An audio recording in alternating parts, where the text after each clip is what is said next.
We've got another one here. So maps and navigation. This is a new topic. We're going to discuss it. I'm going to read the questions and try to give some answers. So just to pay attention and see how it's done. The first question is, do you use maps often? Well, I use map, but not in a traditional way. In older days, people used to carry maps, but we have smartphones nowadays, and we have applications with the maps which will take you wherever you want to go, even if you have never been there before. It's much more easier to follow because you don't have to read it actually. You just have to press start and then follow the directions. Are you good at giving directions? Well, I'm good at giving directions, especially when I'm familiar with the place. But I think a lot of people are not good at understanding directions. Nowadays, we send each other locations. And I remember I was once trying to instruct a tourist to go somewhere. And I felt like it was much more easier if he just Googled it and followed the directions.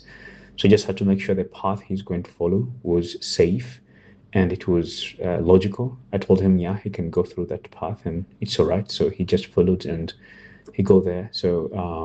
I think giving directions isn't the same as the way we used to do in the past. Like you have to know the place. So people nowadays they just get directions directly from maps, online maps.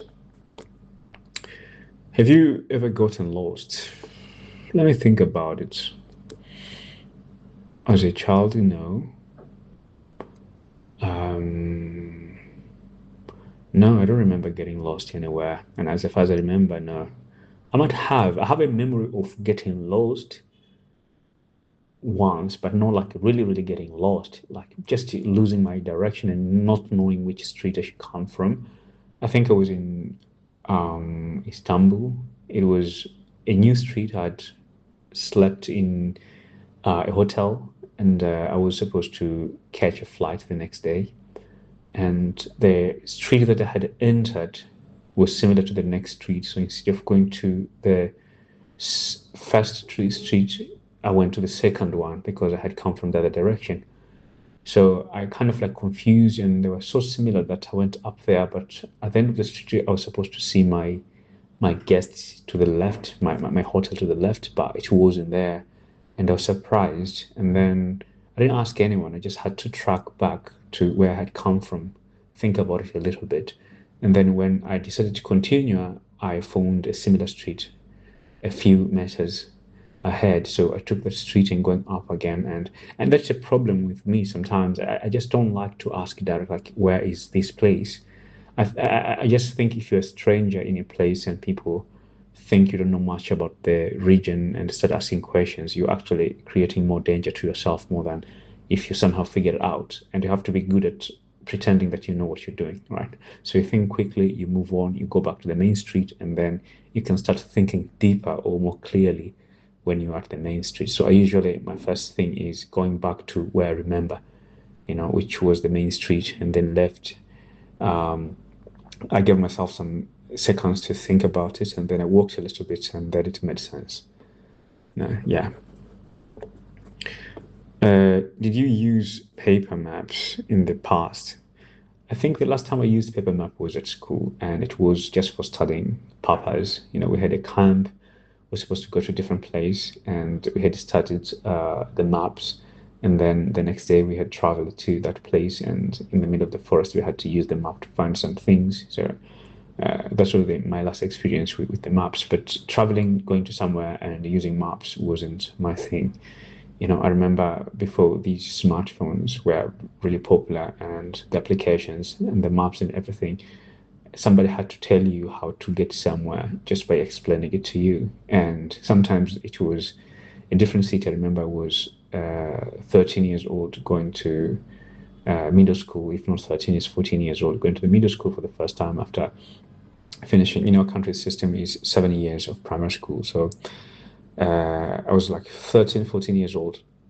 And the way I was supposed to go to school was like, they just told me, like, when you get to the bus station, the last stop that you're supposed to drop at, not the last stop, you're supposed to drop to station A. And then after dropping there, you have to ask people to tell you where the minibuses to this place are.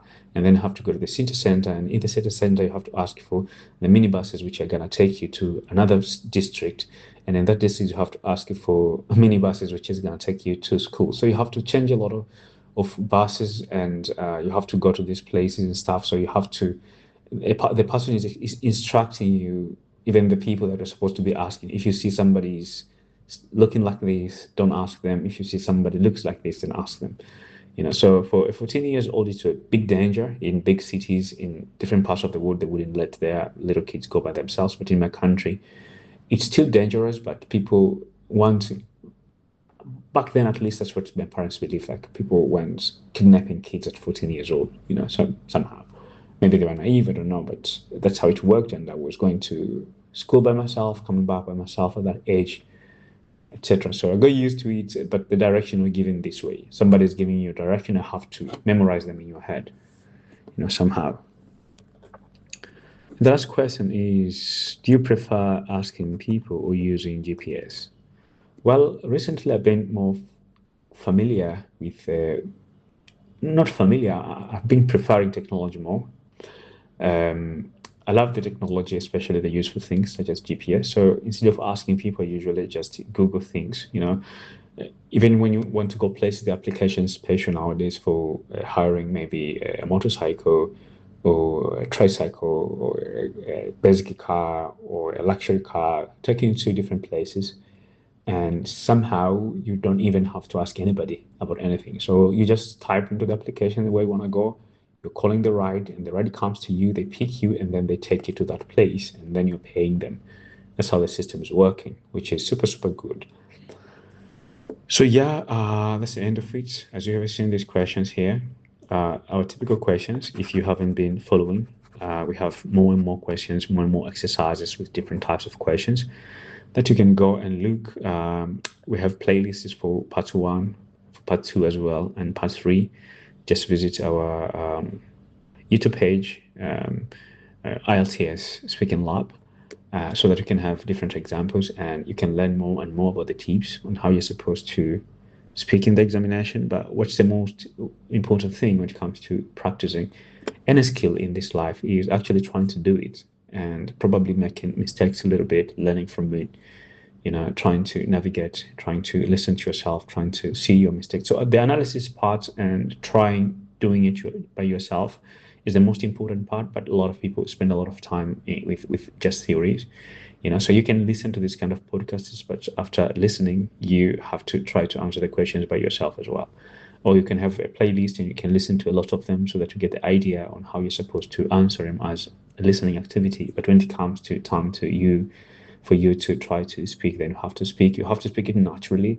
As you can see here, sometimes I make those little slips and some I can't call them mistakes and errors and stuff. This is very normal, and people are not going to judge you just because you slipped a little bit, right? So they're going to try to look at the overall performance, and then they're going to give you your points accordingly. So I'm wishing you best of luck. I'm looking forward to seeing you in our next sessions. Stay in touch, subscribe, and open those notifications for more videos like this.